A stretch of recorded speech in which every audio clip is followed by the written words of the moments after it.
Assalamualaikum warahmatullahi wabarakatuh. মাননীয় আজিৰ সভাৰ সভাপতি মহোদয় ও আমাৰ শিক্ষাগুৰুসকল আৰু আজিৰ সভাত উপস্থিত সন্মানীয় ৰাইজ লগতে উপস্থিত মোৰ মৰমৰ ভাই ভণ্টীসকল, আমি আপোনালোকৰ সন্মুখত থিয় হৈছোঁ এজন পুৰুষ মহিলাক কি হিচাপে কাপোৰ পৰিধান কৰাব লাগে তাৰ নিয়ম দেখুৱাবলৈ। আপোনালোকে ভালদৰে লক্ষ্য কৰিব যে আমি কি হিচাপে কাপোৰ পৰিধান কৰাওঁ। এজন পুৰুষ মহিলাক তিনিখন কাপোৰৰ কাপোৰ দিয়া চিহ্নত 1 নম্বৰ ডাঙৰ চাদৰ, 2 নম্বৰ সৰু চাদৰ, 3 নম্বৰ কুৰ্তা। কাপোৰৰ পৰিমাণ 1 নম্বৰ ডাঙৰ চাদৰ মহিলাতকৈ 1 হাত দীঘল আৰু পতালিয়ে গাটো মেল খোৱা হ'ব লাগে। 2 নম্বৰ সৰু চাদৰ মহিলাৰ মূৰৰ পৰা ভৰিলৈকে হ'ব লাগে আৰু পতালিয়ে গাটো মেল খোৱা হ'ব লাগে। 3 নম্বৰ কুৰ্তা মহিলাৰ ডিঙিৰ পৰা ভৰিলৈকে হ'ব লাগে, কিন্তু কুৰ্তাৰ কলিও নহ'ব, আস্তিনো নহ'ব, বৰং মুৰ্দাৰ মূৰটো সোমাই লোৱাৰ বাবে মাজত এনেদৰে এটা ফুটা কৰি ল'ব লাগে যাতে মুৰ্দাৰ মূৰটো সোমাব পৰা যায়। কাফন পাৰাৰ নিয়ম: কাফন পাৰি লোৱাৰ আগতে 3 বাৰ বা 5 বাৰ দুৰ্দিনীৰ দ্বাৰা খোজকাঢ়ি কৰি ল'ব লাগে। এয়া আমি দুৰ্দিনীৰ দ্বাৰা খোজকাঢ়ি কৰি আছোঁ।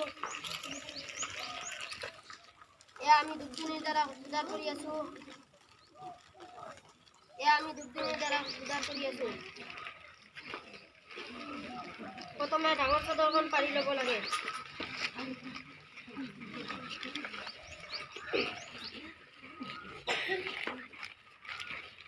এতিয়া আমি ডাঙৰ চাদৰখন পাৰি আছোঁ।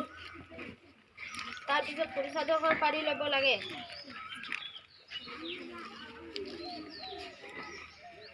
এতিয়া আমি সৰু চাদৰখন পাৰি আছোঁ। তাৰপিছত কুৰ্তাখন কঢ়িয়াই ল'ব লাগে। কুৰ্তাৰ তলৰ পাট পাৰি ওপৰৰ পাট গুচাই শিতানত ৰাখিব লাগে।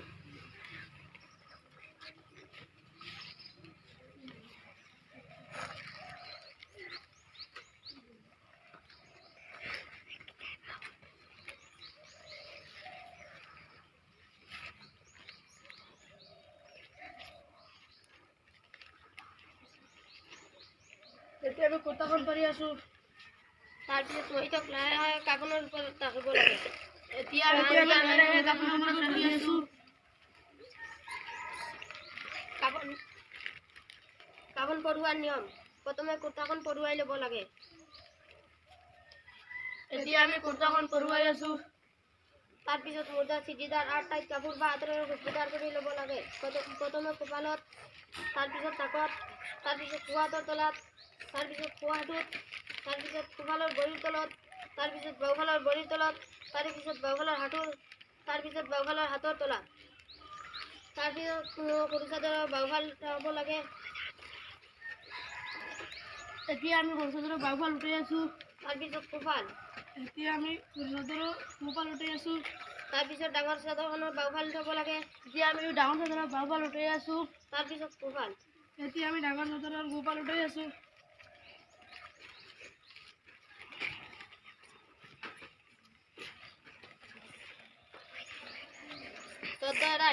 আমি এজন পুৰুষ মহিলাক কি হিচাপে কাপোৰ পৰিধান কৰাব লাগে তাৰ নিয়ম দেখুৱাইছোঁ। এতিয়া দণ্ডানুমাত আদায় কৰিব পৰা যায়।